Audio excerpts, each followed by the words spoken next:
నిబంధనలకు విరుద్ధంగా గోవులను అక్రమంగా తరలిస్తున్న 2 ట్రాలీ ఆటోలను సీజ్ చేసి పోలీస్ స్టేషన్కి తరలించిన భద్రాచలం పోలీసులు ఆంధ్ర తెలంగాణ సరిహద్దు గ్రామమైన గుండాల నుంచి భద్రాచలం మీదుగా తప్పుడు ధృవపత్రాలతో గోవుల్ని హైదరాబాద్కి తరలించి సొమ్ము చేసుకోవాలన్న వారికి ఊహించని షాక్ తగిలింది. పోలీసుల కండ్లు కప్పి గోవులని దాటించాలని ఉద్దేశంతో భద్రాచలం చెక్ పోస్ట్ వద్ద వాహనాలు ఆపకుండా తప్పించుకునే అక్రమార్కుల ప్రయత్నానికి చెక్ పెట్టారు.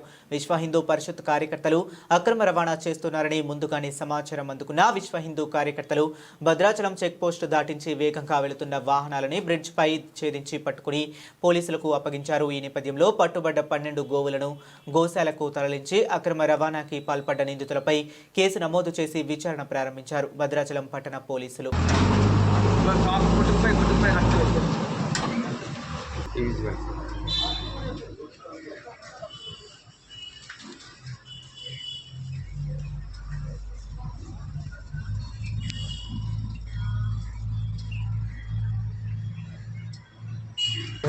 ఫోన్ చేయాలి నాలుగా